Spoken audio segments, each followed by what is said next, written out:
नमस्कार विद्यार्थी मित्रांनो, ज्ञानदीप अकॅडमीमध्ये तुम्हा सर्वांचं मनापासून स्वागत आहे. आपण आजपासून एक नवीन सिरीज सुरू करत आहोत. तुम्हाला माहितीच आहे की आपला पॅटर्न आता एमपीएससीचा पॅटर्न आपला ऑब्जेक्टिव्ह कडनं रिटर्न कडे शिफ्ट होत आहे.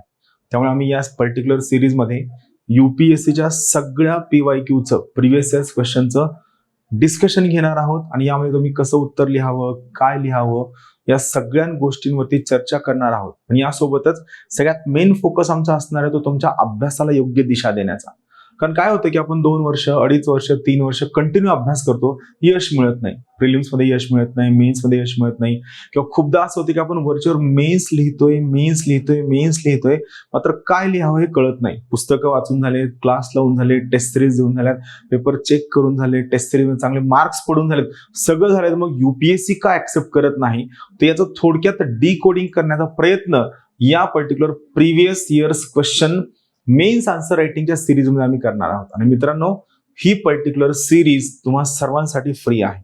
आम्ही युपीएससीच्या मागील सर्व प्रश्नाचं डिटेल्ड मध्ये डिस्कशन या चॅनलवरती सुरू करत आहोत आणि रोज एका प्रश्नाचं डिस्कशन असेल. आमचा प्रयत्न असेल की तुम्हाला बोर होऊ नये, तुम्हाला वैताग येऊ नये, त्यामुळे आम्ही हा प्रश्नाचं डिस्कशन कमीत कमी वेळेत घेण्याचा प्रयत्न करणार आहोत. थोडासा प्रयत्न हा असेल की तुमची अंडरस्टँडिंग कशी बिल्ड होईल, भाषेवर कसं काम करायचं, यावर आपण शिकणार आहोत. चला सुरू करूया आजच्या पहिल्या प्रश्नापासून. आपला आजचा पहिला प्रश्न आहे. आता इथं असं पण होईल की तुम्हाला खूप सगळे प्रश्न माहित नाहीये, तुमची अंडरस्टँडिंग नाहीये, पण प्रश्न माहित असो अथवा नसो, महत्वाचं हे आहे की ज्या पद्धतीने आम्ही उत्तर सांगतोय त्या पद्धतीने तुम्ही तुमच्या प्रिपरेशनची दिशा बदलावी, हा आमचा उद्देश आहे. प्रश्न वाचूया. गतिशक्ती योजना, याचा अर्थ काय आहे की गतिशक्ती नावाची एक पर्टिक्युलर योजना आहे. तर गतिशक्ती योजनेमध्ये कनेक्टिव्हिटीचे उद्दिष्ट साध्य करण्यासाठी सरकार आणि खासगी क्षेत्र यांच्यामध्ये समन्वयाची आवश्यकता आहे. हे पहा, पहिला पॉइंट काय लक्षात ठेवायचा, मी इंग्लिश खाली यामुळे दिले की तुम्ही ते वाचून काढावं. मी इंग्लिश वाचणार नाहीये. इंग्लिशचं सेम याच प्रश्नाचं डिस्कशन आपल्या रोज संध्याकाळी 9 वाजता युपीएससी पीवायक्यू इंग्लिशची जी सिरीज आहे त्यामध्ये अवेलेबल आहे. हे डिस्कशन मराठीमध्ये असणार आहे. सेम प्रश्नाचं इंग्लिश मधलं सेपरेट डिस्कशन तुम्हाला अवेलेबल असणार आहे. तर लक्षात घ्या, प्रश्न वाचल्यानंतर सगळ्यात पहिलं काम असेल की तुम्ही या प्रश्नाचं स्ट्रक्चर पाडणं. मग या ठिकाणी गतिशक्ती योजना आणि कनेक्टिव्हिटी हे पहिलं स्ट्रक्चर झालं. यामध्ये सरकार आणि खाजगी क्षेत्राचं समन्वय दुसरं स्ट्रक्चर झालं. सरकार आणि खाजगी क्षेत्र दुसरा पार्ट झाला आणि या दोघांची कनेक्टिव्हिटी हा तिसरा पार्ट झाला. मग ज्यावेळेस तुम्हाला हे कीवर्ड्स कळतात त्यावेळी तिथून पुढे तुम्हाला 2 सगळ्यात महत्वाच्या घटकांवर फोकस करायचा आहे. ते महत्वाचे घटक कोणते तर लक्षात घ्या. आता इथे मी 2 शब्द वापरलेले आहेत. पहिला शब्द आहे लोकस आणि दुसरा शब्द आहे फोकस. हे लक्ष केंद्रित थोडं ट्रान्सलेशन आहे, पण लक्षात घ्या, एक आहे लोकस आणि दुसरा आहे फोकस. आता लोकस आणि फोकसचा नेमका अर्थ काय तुम्हाला थोडक्यात सांगतो. लोकस म्हणजे काय, सिलेबसच्या कोणत्या पॉइंटवरनं प्रश्न विचारला गेलेला आहे याला आपण त्या प्रश्नाचा लोकस असं म्हणतो. फोकस, तुमच्या प्रश्नाची दिशा कोणत्या बाजूने असायला हवी याला आपण फोकस असं म्हणतो. परत एकदा सांगतो, लोकस, सिलेबसच्या कोणत्या पॉइंटवरनं प्रश्न विचारला गेलाय याला आपण लोकस असं म्हणतो. तुमच्या प्रश्नाच्या उत्तराची दिशा कोणती असायला हवी याला आपण फोकस या शब्दाने ओळखतो. मग इथं लक्षात घ्या, तुम्ही सगळ्यात मेन चूक काय करता तर तुम्ही तुमचा जो मॅक्सिमम वेळ आहे तो लोकस वरती वाया घालवता आणि फोकसला तुम्हाला खूप कमी वेळ मिळतो, खूप कमी शब्द मिळतात. फॉर एक्झाम्पल, आत्ताचा जो प्रश्न आहे कशाबद्दल आहे, गतिशक्ती योजनेबद्दल. तर तुम्ही काय करता, गतिशक्ती योजना काय आहे, केव्हा सुरू झाली, कुणाची जयंती होती, कुणी उद्घाटन केलं, किती मंत्री होते, किती योजनेला किती रुपयाला, हे फॅक्च्युअल डेटा लिहिता, बिलकुल विचारलेलं नाहीये.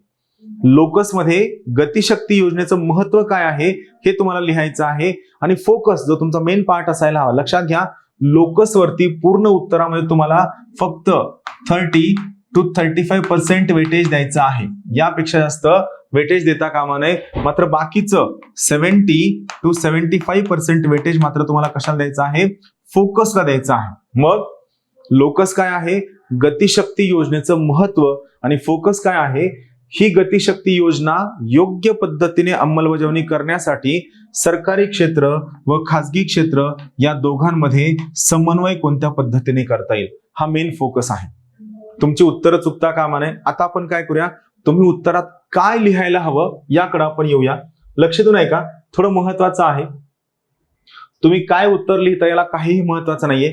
मी हे सांगण्याच्या अगोदर तुम्हाला सांगतो की सगळ्यात पहिला बाब तुमच्या उत्तराचं जे इंट्रोडक्शन आहे, सुरुवात आहे, यात तुम्ही काय लिहायला हवं. तर इंट्रोडक्शन मध्ये गतिशक्ती योजनेचं महत्व लिहायला हवं. फॅक्च्युअल डेटा नको. काय असायला हवं, गतिशक्ती योजनेचं महत्व असायला हवं. मात्र हे महत्व लिहिताना तुम्हाला स्पेसिफिकली लिहायचंय की या गतिशक्ती योजनेमुळे कनेक्टिव्हिटी म्हणजे तुमचं नेटवर्किंग कसं सुधारणार आहे आणि नेटवर्किंग सुधारण्याचे परिणाम काय असणार आहेत हे तुम्हाला या ठिकाणी सगळ्यात अगोदर लिहायचं आहे. तर लक्षात घ्या, तुमच्या इंट्रोडक्शन मध्ये गतिशक्ती योजनेचं महत्व कशाच्या पर्स्पेक्टिव्हने, कनेक्टिव्हिटीच्या पर्स्पेक्टिव्हने आणि याचे काय परिणाम होतील हे तुम्हाला जवळपास 25 ते 30 शब्दांमध्ये लिहायचं आहे. लक्षात घ्या, या ठिकाणी तुमचं स्किल कामी पडतं. आता हे झाल्यानंतर जो मेन फोकस आहे की गतिशक्ती योजनेचं पूर्ण पोटेन्शियल यूज करण्यासाठी व कनेक्टिव्हिटी इम्प्रूव्ह करण्यासाठी तुम्ही सरकारी क्षेत्र आणि खासगी क्षेत्र यामध्ये कोणत्या पद्धतीने समन्वय साधायला हवा. तर याचे काही उत्तरं मी दिलेली आहेत, हे मी समजावून नाही सांगणार आहे. हे फक्त शब्द समजून घ्या, हे पाठ करण्याचा प्रयत्न करा, याचा डेटा शोधण्याचा प्रयत्न करा. सरकारी आणि खासगी क्षेत्रात स्पष्ट आणि काटेकोर समन्वय कसा साधता येईल, तर सगळ्यात पहिलं आहे स्पष्ट दळणवळण वाहिन्या असणं गरजेचं आहे. म्हणजे तुमचं मल्टी मोडल ट्रान्सपोर्ट जे आहे यात कोणतं कुठं असणार आहे, कसं असणार आहे याबद्दल तुम्हाला क्लॅरिटी असायला हवी. दुसरी महत्वाची गोष्ट, पब्लिक प्रायव्हेट पार्टनरशिप यामध्ये खूप सगळे गोष्ट येतात, खूप सगळ्या प्रकारचे गुंतवणुकीचे मॉडेल्स येतात. आपल्या UPSC मेन्सच्या सिलेबसला हा पर्टिक्युलर पॉइंट आहे, गुंतवणुकीचे मॉडेल्स. हे तुम्हाला चांगल्या पद्धतीने समजून घ्यायला हवं. गुंतवणुकीचे मॉडेल्स यापैकी कोणतं गुंतवणुकीचं मॉडेल तुम्ही या मल्टी मोडल ट्रान्सपोर्ट प्रोजेक्टला गतिशक्ती योजनेच्या अंतर्गत वापरू शकता याबद्दल तुमचं इंडिपेंडेंट मत या ठिकाणी एक्सप्रेस व्हायला हवं. त्यानंतर धोरणात्मक मांडणी असायला हवी. तुमच्याकडे धोरणं तयार असायला हवी. Long term, medium term, short term तीनही धोरणांवर तुम्ही काम करायला हवं. त्यानंतर प्रोत्साहन आणि समर्थन द्यायला हवं. हे प्रोत्साहन आणि समर्थन प्रायव्हेट क्षेत्र, सरकारी क्षेत्र, राजकारण, कायदे मंडळ या सगळ्यांकडनं योग्य पद्धतीने यायला हवं. काम सुरू होण्याच्या अगोदर सुरुवातीपासूनच त्यामध्ये प्रश्न, त्यामधले कॉन्ट्राडिक्शन शोधून त्यावर जर तुम्ही टीका करायला सुरू केलं तर त्या ठिकाणी काम होणार नाही. त्यानंतर सामायिक दृष्टी, याला एक शब्द आहे, तो आहे कलेक्टिव्ह व्हिजन. म्हणजे काय, तर या पर्टिक्युलर केसमध्ये सरकारचं दूरदृष्टी काय आहे, खासगी क्षेत्राची दूरदृष्टी काय आहे, या दोघांचा समन्वय साधता आला पाहिजे. सरकारला समाज कल्याण, लोक कल्याण करायचंय, खासगी क्षेत्राला नफा कमवायचाय. या दोघांचा मध्यम मार्ग साधत असताना दोघांचा सामायिक दृष्टिकोन, कलेक्टिव्ह व्हिजन काय असू शकतं यावर काम करणं गरजेचं आहे. त्यानंतर सगळ्यात पुढचा महत्वाचा आहे जोखीम सामायिकरण. याला आपण आणखी एक शब्द वापरतो, तो आहे रिस्क शेअरिंग. रिस्क शेअरिंग का महत्वाची आहे, तर सरकारी क्षेत्र असेल किंवा खासगी क्षेत्र असेल, हे दोनही क्षेत्र एकमेकांसोबत काम करत असताना जर रिस्क शेअर करत नसतील तर त्या केसमध्ये त्यांना बेनिफिट होणार नाहीये. रिस्क शेअरिंग सगळ्यात क्रुशियल आहे. त्यानंतर आहे ॲडवायझरी पर्स्पेक्टिव्ह, सरकारकडनं क्षमता वाढीचा दृष्टिकोन. याला आपण एक शब्द वापरतो, कॅपॅसिटी बिल्डिंग अप्रोच. म्हणजे सरकारी क्षेत्र, खासगी क्षेत्र यांचा कनेक्टिव्हिटी मधला, ट्रान्सपोर्टेशन मधला कॅपॅसिटी बिल्डिंग अप्रोचवर काम करायला हवं. कारण जर आपण यांच्या कॅपॅसिटीजवर काम न करता जर स्पॉन्टेनियस पद्धतीने, अर्धवट पद्धतीने जर यांना काम देत गेलो तर याचा आपल्याला लॉंग टर्म बेनिफिट होणार नाही. कॅपॅसिटीजवर काम करावं लागणार आहे.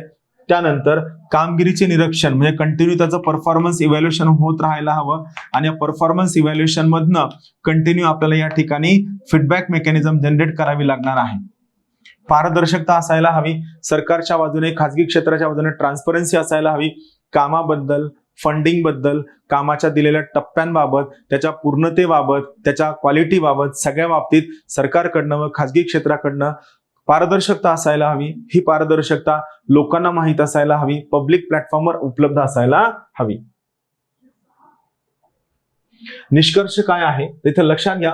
गतिशक्ती योजनेच्या यशस्वी अंमलबजावणीचं उद्दिष्ट भारतात पर्पज काय आहे, एकात्मिक आणि कार्यक्षम मल्टी मोडल ट्रान्सपोर्टेशन नेटवर्क तयार करणे. का, थोडक्यात काय आहे, पब्लिक ट्रान्सपोर्टला जास्त इफेक्टिव्ह करणे, जास्त परिणामकारक करणे, यश मिळवणे, यामुळे वेगवेगळ्या प्रदेशांना जोडणं, लॉजिस्टिक खर्च कमी होणं आणि भारताची एकंदर आर्थिक वाढ आणि विकास होण्यासाठी मदत होणार आहे. मित्रांनो, लक्षात घ्या, तुम्हाला या पद्धतीने तुमचं उत्तर लिहायचं आहे. हे फक्त एक ट्रेलर होतं. इथं बेसिक लक्षात घ्या. आपण यासारखे खूप सगळे प्रश्न डिस्कस करणार आहोत. हे प्रश्न डिस्कस करत असताना लोकस काय असणार आहे, फोकस काय असणार आहे समजून घ्या. या सिरीजचा उद्देश कोणत्याही पद्धतीने तुमच्यावरती डेटाची बंबार्डमेंट करणं किंवा खूप मोठ्या प्रमाणात डेटा तुम्हाला देणं असं बिलकुल नाहीये. या सिरीजचा मुख्य उद्देश आहे की तुम्ही आन्सर रायटिंग मध्ये कसं एक्सपर्ट होऊ शकता किंवा तुम्ही तुमच्या प्रिपरेशनला कसं त्या बाजूने नेऊ शकता, हे वर्क करणं आपलं मेन पर्पज आहे. इथं आणखीन एक गोष्ट लक्षात घ्या. तुम्ही गव्हर्नमेंटच्या स्कीम वाचताना प्रत्येक वेळी जे आतापर्यंत वाचत होता, कुठं सुरू झाली, केव्हा सुरू झाली, कोणी उद्घाटन केलं, किती पैसे लागतात, असं न करता त्या योजनेचं महत्व काय आहे, त्या योजनेचे डायमेन्शन्स, परिमाण काय आहेत, त्या योजनेचे फायदे, त्या योजनेचे नुकसान, त्या योजनेसमोरील आव्हानं, त्या योजनेवरील सुधारणा, या सगळ्या अंगांनी तुम्ही अभ्यास करायला सुरू करा. योजनेला आकडेवारीप्रमाणे पाठ करणं थांबवा. कारण मला असं लक्षात येतं की स्पर्धा परीक्षांची तयारी करणारे विद्यार्थी 80% पाठांतराच्या मागे लागतात. यामुळे त्यांची सृजनशक्ती, जी क्रिएटिव्हिटी आहे, जी कल्पकता आहे, ती कुठेतरी कॉम्प्रोमाइज होते, ती होता कामा नये. यासारखे खूप सगळे प्रश्न घेऊन आपण भेटणार आहोत. तोपर्यंत सर्वांना मनापासून शुभेच्छा.